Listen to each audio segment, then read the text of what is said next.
Hi friends, welcome to our channel. Today topic Senyar తుఫాను గురించి చెప్పుకుందాం.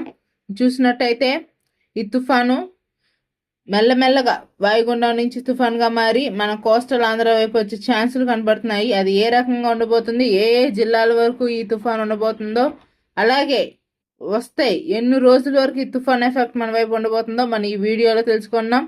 మరింత ఇన్ఫర్మేషన్ కోసం లైక్ చేయండి, షేర్ చేయండి, సబ్స్క్రైబ్ చేసుకోండి. టాపిక్లోకి వస్తే 27న వాయుగుండంగా మారి తుఫాన్గా మారే ఛాన్స్ కనపడుతుంది. అది కూడా తుఫాను మెల్లగా 28 నాటికి మెల్లగా తుఫాన్గా మారి ఉత్తరం వైపుగా వచ్చే ఛాన్స్ కనపడుతుంది. దీని దిశ చూస్తే తూర్పు నుంచి ఉత్తరం వైపుగా వెళ్ళేటట్టు కనపడుతుందండి ఈ తుఫాను ఎఫెక్ట్. అలాగే చూసుకున్నట్టయితే 29న ఉపరితల ఆవర్తన ప్రభావం వల్ల మన తీరాన్ని తాకిద్ది. ఆ తాకడం వల్ల కోస్టల్ వైపు మన ఆంధ్ర కోస్టల్ వైపు వచ్చే ఛాన్స్ కనపడుతుంది. అటువైపు ఎఫెక్ట్ ఎక్కువగా కనపడుతుంది. అలాగే 30వ తారీఖున భారీ వర్షాలు ఉండబోతున్నాయండి. భారీ నుంచి అతి భారీ వర్షాలు మీరు చూసుకున్నట్టయితే మనం ఈ ఏ జిల్లాలో ఉండబోతుందో మనం చూసుకుందాం. లైవ్లో చూపిస్తానని మీరు చూసుకున్నట్టే స్క్రీన్ మీద మన శాటిలైట్ వ్యూ చూసుకున్నట్టయితే తుఫాను మన శ్రీలంకలో చాలా భారీ ఎఫెక్ట్ కనపడుతుంది. మీరు శ్రీలంకలో చూసుకున్నట్టు ఇప్పటికే కొండపోత వర్షం పడుతుందండి అక్కడ శ్రీలంకలో. అది చూసుకున్నట్టయితే తుఫాను వరదలు ఈదురుగాలు వేస్తున్నాయని సూచన వచ్చింది. మనకు ఒకవేళ వచ్చిన కొంచెం అక్కడక్కడ కృష్ణా జిల్లాలో ఏలూరు, అలాగే చూసుకుంటే మన గుంటూరు, బాపట్ల సైడ్ కొంచెం కొంచెం మోస్తరు వర్షాలు పడే ఛాన్స్ కనబడుతుంది. దీని ఎఫెక్ట్ అంత ఉండకపోవచ్చు, కానీ ఎక్కువగా తమిళనాడు సైడ్ కోస్టల్ వైపు ఎక్కువ ఉండేటట్టు పడుతుంది. 45 రోజులు సేనియర్ తుఫాన్ అనేది ఉండబోతుంది. అలాగే చూసుకున్నట్టే మీరు చూస్తారు కదా, లైవ్లో చూడండి, చూపిస్తున్నాను శాటిలైట్ వ్యూని. శ్రీలంకలో ఎక్కువగా దీని ప్రభావం కనపడుతుంది.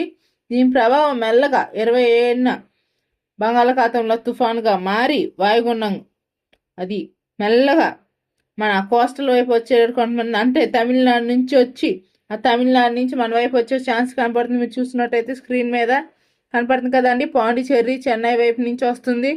అలాగే చూసుకున్నట్టయితే 28వ తారీఖున మొత్తం చెన్నై మొత్తం విస్తరించిపోయిందండి.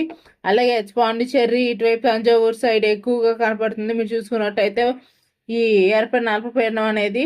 అలాగే మెల్లగా ఇటు నుంచి 29 నాటికి మన నెల్లూరు, చెన్నై ఇటు సైడ్ మొత్తం కోస్టల్ ఆంధ్రాకి వచ్చే ఛాన్స్ కనపడుతుంది. అలాగే మనం చూసుకున్నట్టయితే తెలంగాణలో వచ్చే ఛాన్స్ కూడా కనపడుతుందండి మీరు చూసుకున్నట్టయితే. ఎందుకంటే దక్షిణం వైపు మన వచ్చే ఛాన్స్ కనపడుతుంది. తెలంగాణలో దక్షిణం వైపు ఉండే వర్షాలు బాగా పడతాయని ఛాన్స్ కనపడుతుంది చూసినట్టయితే. అలాగే లైవ్లో చూడండి స్క్రీన్ మీద, ఈ వాయుగుండం అనేది మెల్లగా మన తీరాన్ని తాకబోతుంది.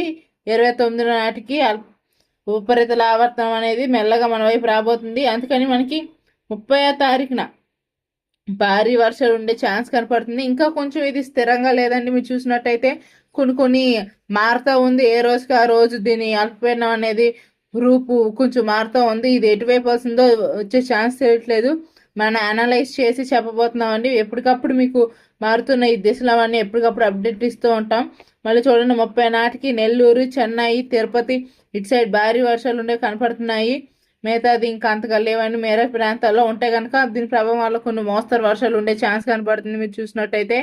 అలాగే చూసుకున్నట్టయితే 30 నాటికి మటుగా బాగా మొత్తం నెల్లూరు, చిత్తూరు, తిరుపతి ఈ 3 జిల్లాల్లో మటుకు బాగా భారీ నుంచి ఒకటి ఉండబోతుంది.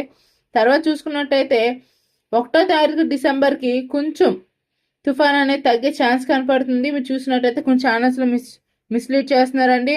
ఎందుకంటే డిసెంబర్ 1, 2 కూడా ఈ సీనియర్ తుఫాన్ ఎఫెక్ట్ ఉండబోతుంది అంటున్నారు. మనం చూసినట్టయితే లేదు, లేకపోతే వచ్చేటప్పుడు దగ్గరలో 29, 30 తేదీలో ఇంకా అప్డేట్ తెలియవచ్చు. ప్రస్తుతానికైతే 1వ తారీఖు ఏ తుఫాన్ ఉన్నట్టు ఏం చూపించట్లేదండి. మీరు అంత ఏం భయపడక్కర్లేదు. మనకి ఏమైనా అప్డేట్ ఉంటే ముందుగానే చెప్పుకుందాం. చూసుకున్నట్టయితే 30వ తారీఖు వరకు ఈ తుఫాను అనేది ఉన్నట్టు చూపిస్తుంది. మరింత ఇన్ఫర్మేషన్ ఇదండి మనకు వచ్చిన లేటెస్ట్ ఇన్ఫర్మేషన్. మరింత ఇన్ఫర్మేషన్ కోసం మన వీడియోని లైక్ చేయండి, షేర్ చేయండి, సబ్స్క్రైబ్ చేసుకోండి. ఏమైనా డౌట్స్ ఉంటే కామెంట్ చేయండి. Thank you.